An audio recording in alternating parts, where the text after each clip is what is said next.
Jauh sebelum adanya kerajaan-kerajaan di tanah Jawa, di ujung sebelah utara Pulau Jawa sudah ada sekelompok penduduk yang diyakini orang-orang itu berasal dari daerah Yunan Selatan yang kala itu melakukan migrasi ke arah selatan.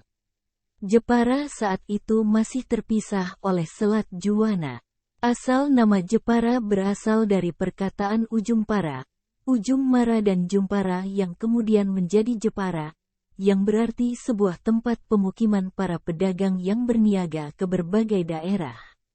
Menurut buku Sejarah Baru Dinasti Tang, 618-906 M, mencatat bahwa pada tahun 674 M seorang musafir Tionghoa bernama Ising pernah mengunjungi negeri Holing atau Kaling atau Kalingga yang juga disebut Jawa atau Japa dan diyakini berlokasi di Keling, kawasan timur Jepara sekarang ini, serta dipimpin oleh seorang raja wanita bernama Ratu Sima yang dikenal sangat tegas.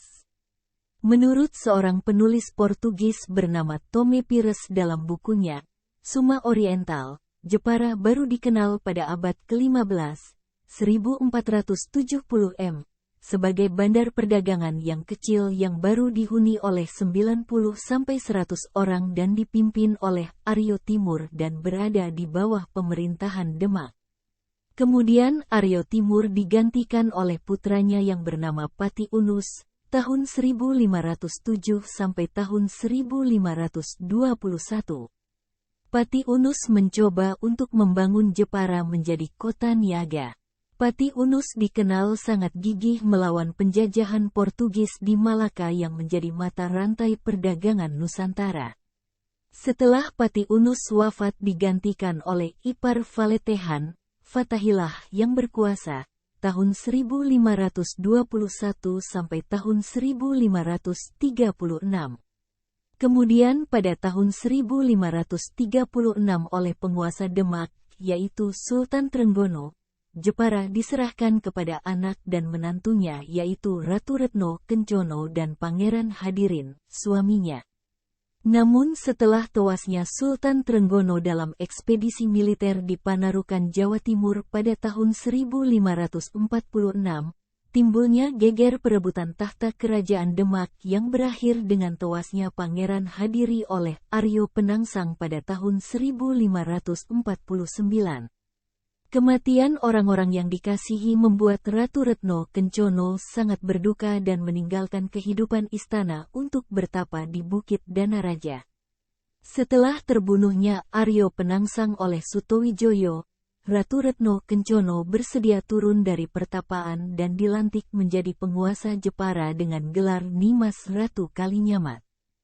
Pada masa pemerintahan Ratu Kalinyamat, tahun 1549 sampai tahun 1579, Jepara berkembang pesat menjadi bandar niaga utama di Pulau Jawa, yang melayani ekspor-impor. Di samping itu juga menjadi pangkalan angkatan laut yang telah dirintis sejak masa kerajaan Demak. Sebagai seorang penguasa Jepara, yang gemah ripah loh jinawi karena keberadaan Jepara kala itu sebagai bandar niaga yang ramai, Ratu Kalinyamat dikenal mempunyai jiwa patriotisme anti penjajahan. Hal ini dibuktikan dengan pengiriman armada perangnya ke Malaka guna menggempur Portugis pada tahun 1551 dan tahun 1574. Adalah tidak berlebihan jika orang Portugis saat itu menyebut sang ratu sebagai Rinha de Jepara, Senora de Rica, yang artinya Raja Jepara, seorang wanita yang sangat berkuasa dan kaya raya.